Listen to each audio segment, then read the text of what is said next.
The Three Musketeers, the Three Amigos, the Three Stooges. It's no secret that in our society, the best things always come in threes. Sweet, spicy, sour, Toby, Andrew, Tom. The Allied powers during World War I. Hell, our collective favorite dimension even has a 3 in it. Traffic lights, chipmunks, the Jonas Brothers. As a wise 90s rap group once told me, 3 truly is the magic number. And there's no better representation of that than in the film industry. 3, that's a magic number. Yes, it is. It's the magic number. What is the best trilogy of all time?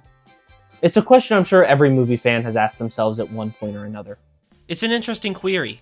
Finding the best of something is always going to be a difficult task. In a way, there is no best trilogy. It just comes down to what is your favorite trilogy. So I think the question we should be asking is, what actually makes a great trilogy in the first place? Money. When you hear people talk about the greatest trilogies of all time, I'm sure they always talk about the big ones. Nolan's Batman trilogy, Lord of the Rings, Toy Story. All of these are great, but they all have one thing in common. Money.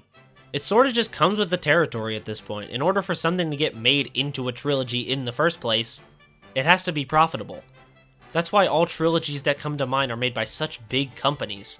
For a lower budget film studio, making just one movie is hard enough. Making a whole trilogy is a goddamn feat. And God forbid the first movie is shunned whilst the next ones are already in the pipeline.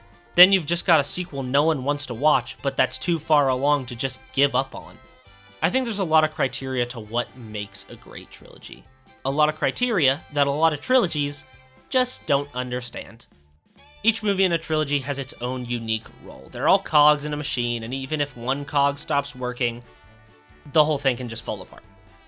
I'll answer what I think the best trilogy of all time is, but before we do that, I think we should go over each film's role in a trilogy, because if we don't, how will we know what we're looking for?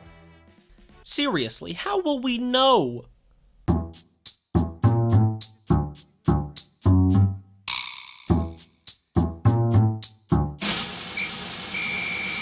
Like I said before, the first movie is by far the most important. The first movie has to set up the setting and the characters and the plot and, all that stuff that literally any good movie does. The first movie has to tell a complete story while still making the viewer want more from this world. But you don't want to end on a cliffhanger either, because then what happens if your film isn't picked up for a sequel? Then you just have an unfinished story, and no one wants that. Quick side note, obviously there are exceptions to every rule here. These are just the vague blueprints I've noticed that most trilogies I've seen tend to follow. A lot of times the first movie in a trilogy is the most well received, and I think that's because in a way, it's the only one that can stand on its own. I love Across the Spider-Verse, but to me it is nowhere near as good as Into the Spider-Verse, because it's simply just unfinished. I'm sure when Beyond the Spider-Verse eventually comes out, it'll make me like Across even better, but for now, I just think that Into has a more complete story. You can watch that movie without even knowing there's a sequel, and I think that's the key to the first movie in a trilogy. It has to stand on its own first and foremost, and just be a good movie. Once you have that, then you can worry about crafting a much larger story for future installments.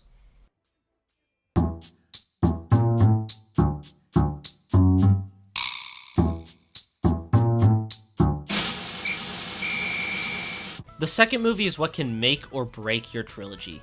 Sometimes you get a sequel delivering on all the great aspects of the first movie, whilst adding new elements that further the overarching plot. And sometimes you get Son of Mask. Tomato, tomato. This isn't even a trilogy-specific thing. This is just sequels in general. Sequels are arguably the hardest movies to master in a trilogy. They have to build on the worlds of the previous movies in believable ways while still keeping what makes the previous movies great. It's also very common that the second film in a trilogy will end on a cliffhanger. Most of the time by the second movie, studios already know if audiences are going to tune in for more. They already know if they're making a third or not, so this allows some freedom for filmmakers to tell bigger stories. And these cliffhangers entice the viewers to come back for a third outing. Oh man, I gotta know what happens in part 3! Across the Spider-Verse, Dune Part 2, The Dark Knight, Dead Man's Chest. All of these are second films in their respective trilogies, and all of them end on a quote-unquote cliffhanger. This isn't to say that these movies feel unfinished, they still have complete stories in them. It's just that, while the first movie in a trilogy is made to stand on its own, in most cases, The second movie is meant to directly lead into the third. This definitely can make movies feel unfinished though, and that's why cliffhangers are sort of a double-edged sword. The word cliffhanger carries such a negative connotation, but I'd argue a majority of cliffhangers are used to great effect. They only start to become problematic when used too abundantly, but that can't really happen with trilogies, that's more of a TV show thing. Again, none of these are absolute. There's plenty of great trilogies that don't follow this format. I'm just pointing out some patterns I've noticed in some of the biggest trilogies in Hollywood. Note how I said biggest, not best.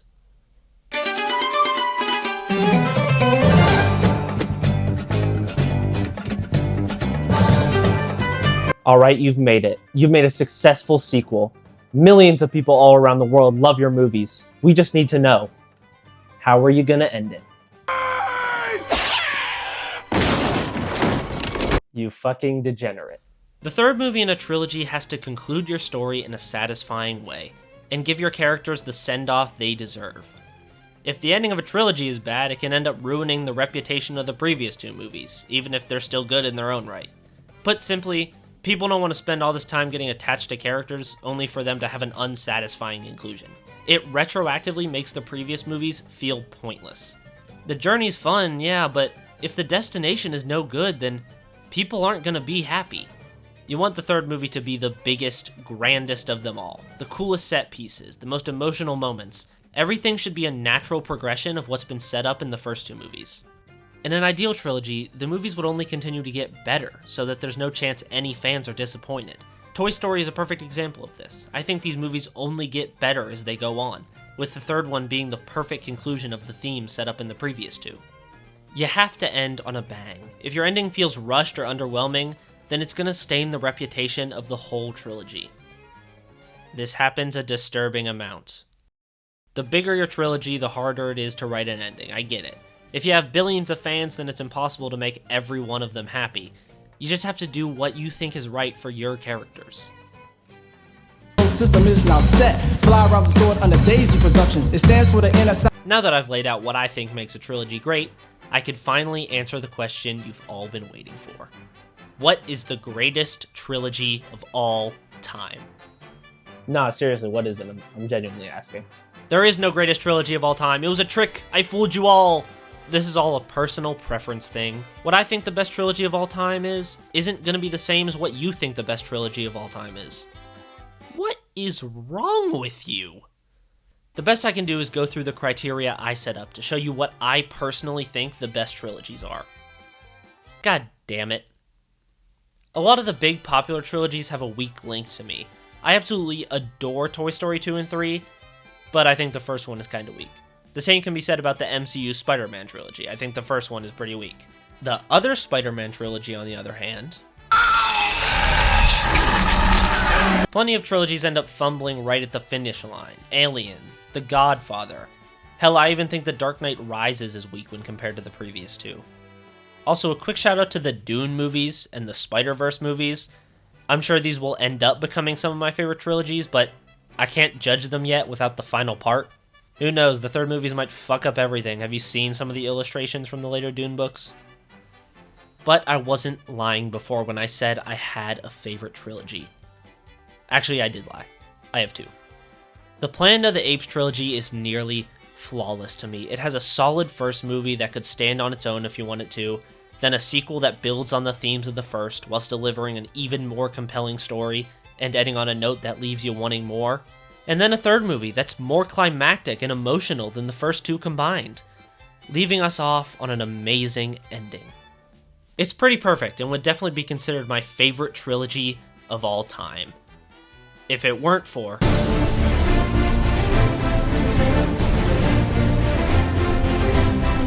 Pirates of the Caribbean is a really great trilogy. Maybe even the greatest if you're following my criteria. I truly love all three of those movies.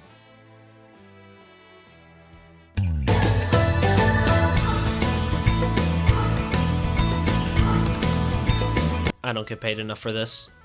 Sometimes when a trilogy does well enough, studios decide to dig up its grave to try and make a quick buck with a fourth movie. Sometimes even a fifth. Or even more. Now that's just ridiculous. It's definitely possible for movies past the trilogy to be good, it's just not very common. 3 is a perfect number. You've got a perfect beginning, middle, and an end, but it gets more complicated when you add more parts. Is there anyone in this world who considers the 4th Kung Fu Panda movie to be the best one? Like seriously, I need to know. I don't even have a criteria for how to make a 4th movie in a series. Just don't make it. That's the criteria. Stop making Toy Story movies. Trilogies are a mixed bag. When done wrong, they can end up crashing and burning worse than standalone films themselves. But when done well, they can become some of the most revered films in all of Hollywood, forever cementing themselves as unforgettable moments in film history. Yep, definitely unforgettable, alright.